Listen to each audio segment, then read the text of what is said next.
کا نام نامی سن کر، آپ کا مبارک نام سن کر یا ذکر کر کے درود پاک نہ پڑھنا، یہ یوں سمجھیے کہ بہت بڑی محرومی کا باعث ہے۔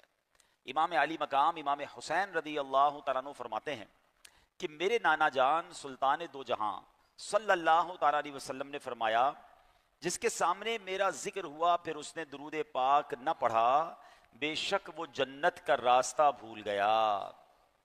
تو اب پتہ یہ چلا کہ درود سننا ہے، نبی پاک کا نام سننا ہے تو درود ضرور پڑھنا ہے، ورنہ کہیں جنت کا ہی راستہ نہ بھول جائیں۔ تو اپنی عادت بنائیں کہ کچھ لوگ معاذ اللہ لکھنے میں بھی درود پاک کو شارٹ فارم میں لکھتے ہیں، بولنے میں بھی شارٹ فارم بولتے ہیں، یعنی آدھا درود پڑھتے ہیں، پورا درود پڑھیں صلی اللہ تعالی علیہ وآلہ وسلم۔ اچھا، اب اگر آپ مثال کے طور پہ مجھ سے پہلے نعت خواہ نعت پڑھ رہے تھے، بیان میں بھی بار بار نبی پاک علیہ الصلوۃ والسلام کا نام آتا ہے، تو کبھی کبھی ہم نام سنتے ہیں درود پاک پڑھنا رہ جاتا ہے، یا پڑھتے ہیں نام مبارک لیتے ہیں اور درود پاک پڑھنا رہ جاتا ہے۔ تو علماء اس کا بڑا پیارا حل بتاتے ہیں کہ بندہ پورے دن میں ایک مخصوص مقدار میں، مثال کے طور پہ 100 بار 200 بار، اللہ توفیق دے تو 313 یا اس سے زیادہ بار درود پاک پڑھ لے، تو جو دن بھر میں نبی پاک علیہ الصلوۃ والسلام کا نام سنا اور درود نہ پڑھ سکا، تو یہ اس کا قائم مقام ہو جائے گا، اس کا آلٹرنیٹو ہو جائے گا۔ تو اب یہ آپ نے غور کرنا ہے کہ انشاءاللہ روزانہ کثرت سے درود پاک پڑھنا ہے۔ آج تو ویسے بھی جمعرات ہے، جمعرات تو مبارک رات ہے، اور پھر کل جمعہ کا دن ہے۔ حدیثوں میں یہ بھی مضمون ملتا ہے جو جمعہ کے دن 200 بار درود پاک پڑھ لے، اس کے 200 برس کے گناہ معاف کر دیے جاتے ہیں۔ تو سمجھ لیں جمعرات جمعہ تو ہے ہی درود پاک پڑھنے کا وقت۔ اللہ مجھے بھی کثرت سے درود پاک پڑھنے کی توفیق نصیب فرمائے، آپ کو بھی نصیب فرمائے۔ آئیے مل کر محبت کے ساتھ با آواز بلند درود پاک پڑھ لیں۔ صلو علی الحبیب صلی اللہ تعالی علی محمد صلی اللہ علیہ وسلم۔ ایک آٹے کے تاجر تھے جو آٹے کا کام کرتے تھے، نام تھا ان کا حضرت علی بن ابراہیم رحمۃ اللہ تعالی علیہ۔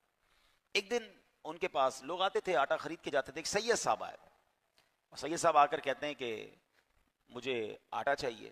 میں نے کہا ٹھیک ہے، یہ آٹا لے لیجئے۔ کہا پیسے دیجئے۔ کہا ایسا کرے پیسے تو میرے پاس نہیں ہیں، آپ یہ قرض میرے نانا جان سرکار دو عالم علیہ الصلوۃ والسلام کے نام پر لکھ لیجئے۔ اب ان کو سید نے جب ایسی بات کہی تو عاشق رسول تھا آٹے والا، کہتا ٹھیک ہے۔ یہ بات اور سیدوں کو پتہ چلی، اب ہر تھوڑے دنوں بعد کوئی سید آتا، کہتا غریب جو تھے وہ کہتا آٹا دے دیں، قرض لکھ دیں نبی پاک علیہ الصلوۃ والسلام کے نام پر۔ اور یہ بندہ بانٹتا رہتا، سیدوں کی بڑی تعظیم، سیدوں کے ساتھ بڑا اچھا برتاؤ۔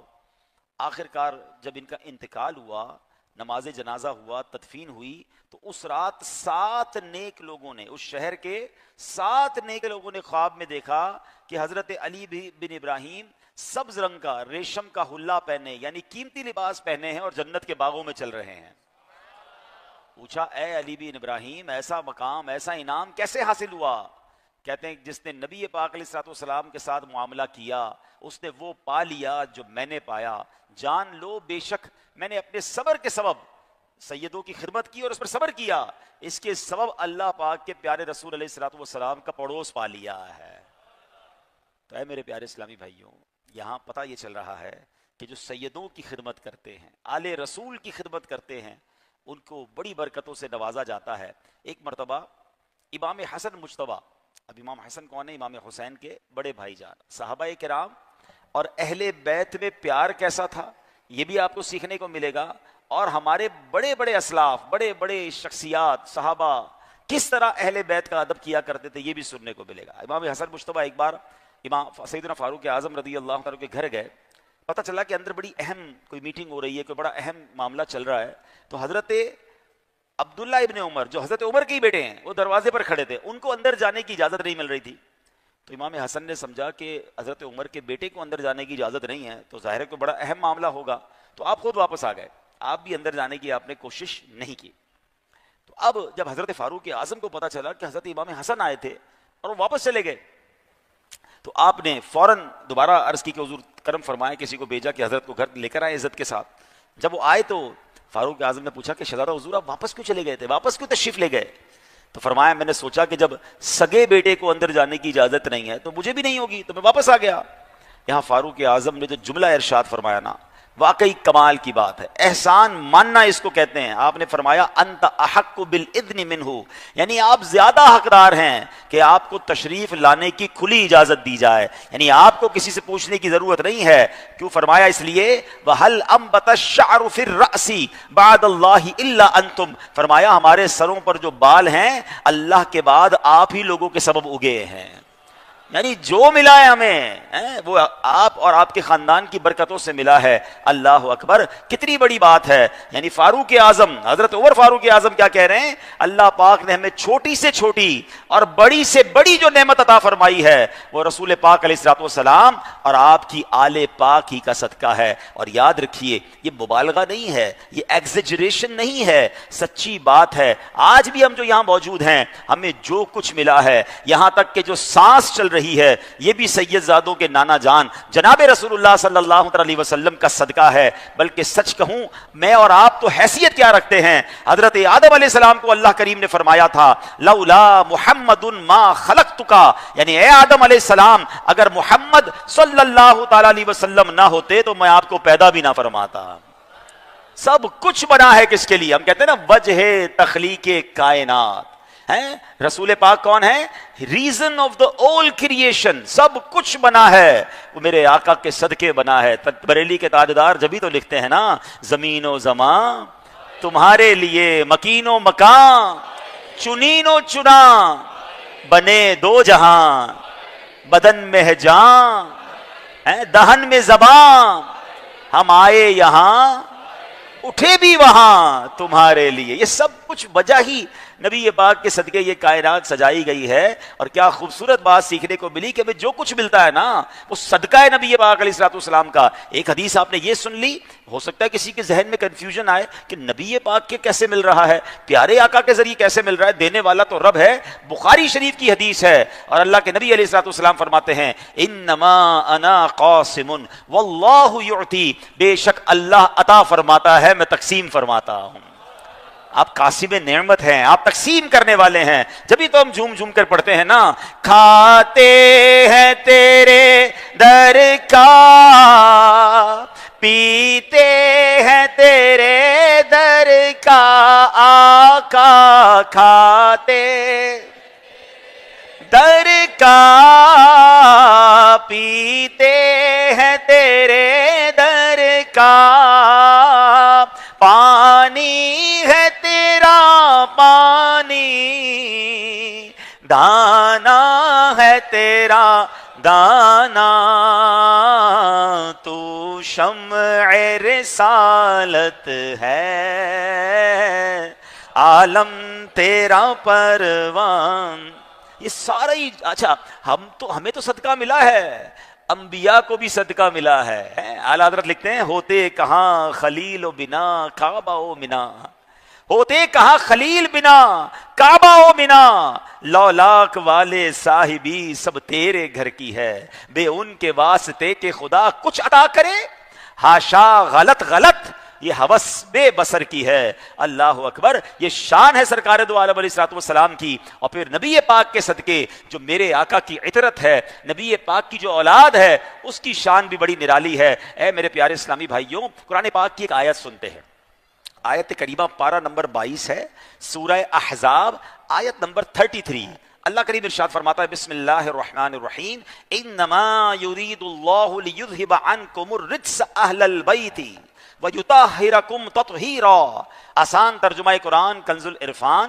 اے نبی کے گھر والو، اللہ تو یہی چاہتا ہے کہ تم سے ہر ناپاکی دور فرما دے اور تمہیں پاک کر کے خوب صاف ستھرا کر دے. بڑی مشہور آیت ہے یہ قرآن کی، اس کو آیت تطہیر کہتے ہیں. یعنی وہ آیت کریمہ جس میں اہل بیت اطہار کی پاکی کا بیان ہوا ہے. ارے اسی آیت کی طرف اشارہ کر کے اعلیٰ حضرت امام اہل سنت لکھتے ہیں، کیا لکھتے ہیں؟ ان کی پاکی کا خدا پاک کرتا ہے بیان، ان کی پاکی کا خدا پاک کرتا ہے بیان. آیا تطہیر سے ظاہر ہے شان اہل بیت، جن کی پاکی کا قرآن بیان کر رہا ہے، ان ہستیوں کے بارے میں تو آپ سوچیں نا، اللہ اکبر۔ اچھا اب یہاں ایک دو باتیں اس آیت کے تحت ذہن میں رکھنی ہے۔ قرآن کریم کے سیاق و سباق یعنی اگلی اور پچھلی آیتوں میں اہل بیت سے مراد نبی پاک علیہ الصلوۃ والسلام کی ازواج پاک ہیں، کیونکہ اس جگہ انہی سے خطاب ہے، انہی کو پردے کا حکم دیا جا رہا ہے، لہٰذا قرآن کی روشنی میں اس آیت میں اہل بیت سے مراد محبوب پاک علیہ الصلوۃ والسلام کی ازواج ہیں، یعنی امہات المومنین، جو مومنین کی مائیں ہیں۔ پھر پیارے آقا علیہ الصلوۃ والسلام نے سیدہ فاطمہ الزہرا، مولا علی شیر خدا، امام حسن اور امام حسین اور دیگر اولاد پاک کو بھی اس میں شامل فرمایا، لہٰذا حدیث شریف کی روشنی میں اس فضیلت میں اولاد پاک بھی شامل ہے۔ اب یہاں ہم میرے اور آپ کے ایمان کے لیے کیا ضروری ہے؟ اب ذرا یہ بہت اہم بات میں کہنے جا رہا ہوں کہ نبی پاک سے محبت وہ تو ایمان کے لیے سب سے زیادہ ضروری ہے، یہ تو امید ہے کہ سب نے کئی بار سنا ہوگا ہے، ہم جمعے کے خطبے میں بھی سنتے ہیں نا، الا لا ایمان لمن لا محبت اللہ، جملہ یاد آ رہا ہے کچھ ہے؟ سب کو یاد آ رہا ہے، معنی شاید بہت تھوڑوں کو پتا ہوگا، یہ الگ مسئلہ ہے کہ جمعے کا خطبہ آدھا یاد ہو گیا سن سن کے، مگر امام صاحب کہتے کیا ہیں پتہ نہیں ہے۔ اللہ کے بندوں کبھی تو اس کا ترجمہ پڑھے نا، ماشاءاللہ اب تو انٹرنیٹ کا زمانہ ہے، ورنہ کتابیں آ گئی ہیں خطبات رضویہ کی، بہت خوبصورت خطبہ ہوتا ہے ویسے جمعے کا، یہ موضوع میرا نہیں ہے، ورنہ اگر جمعے کے خطبے کے ترجمے کو ہی بیان کیا جائے نا، ایک شاندار بیان ہے اس میں، شاندار نصیحت ہے۔ تو یہ جملہ سنتے ہیں نا، الا لا ایمان لمن لا محبت اللہ، اس کا مطلب کیا ہے؟ سن لو، اس کا ایمان نہیں ہے جس کے دل میں نبی پاک سے محبت نہیں ہے۔ محمد کی محبت دین حق کی شرط اول ہے، the first condition، محمد کی محبت دین حق کی شرط اول ہے، اسی میں ہو اگر خامی تو سب کچھ نامکمل ہے، کی محمد سے وفا تو نے تو ہم تیرے ہیں، یہ جہاں چیز ہے کیا لوح و قلم تیرے ہیں۔ ایمان کمپلیٹ ہی نہیں ہوتا جب تک نبی پاک سے محبت نہ کی جائے، مگر کیا نبی پاک کی اولاد سے بھی محبت ہمارے ایمان کے لیے ضروری ہے؟ اب ذرا غور سے سنیے، قرآن پاک کی ایک اور آیت کون سی ہے؟ آیت نمبر ہے 23، سورت کا نام سورہ شورا اور پارہ نمبر ہے 25۔ میرا رب قرآن مجید میں ارشاد فرماتا ہے، بسم اللہ الرحمن الرحیم، قل لا اسألکم علیہ اجرا الا المودۃ فی القربى، ترجمہ کنز العرفان، تم فرماؤ، یعنی اللہ اپنے حبیب سے فرما رہا ہے کہ محبوب تم فرماؤ میں اس پر تم سے کوئی معاوضہ طلب نہیں کرتا مگر قرابت کی محبت۔ بڑی گہری بات ہے، اللہ کے حبیب نے کیا فرمایا؟ علامہ بغوی رحمۃ اللہ تعالی اس آیت کے تحت لکھتے ہیں کہ اے محبوب آپ فرما دیجئے، اے لوگوں میں تمہیں دین سکھاتا ہوں، تمہاری دنیا اور آخرت کی بھلائیاں تم تک پہنچاتا ہوں، اس پر میں تم سے کوئی اجر کوئی بدلہ نہیں چاہتا، البتہ میں تمہیں قرابت داری کی محبت کی نصیحت کرتا ہوں۔ کیا بات؟ اس سے مطلب کیا ہوا کہ جو ساری دنیا میں دین پھیلا، سب کی ہماری اصلاح ہو رہی ہے، ہم تک قرآن پہنچایا، رب کا پیغام پہنچایا، اتنی میرے آقا نے قربانیاں دی۔ آقا فرماتے میں تم سے کوئی اس کا بدلہ نہیں چاہتا، مجھے تحفے نہیں چاہیے، مجھے مال نہیں چاہیے، ہاں میں ایک چیز کی تمہیں وصیت کرتا ہوں، اور وہ کیا فرمایا؟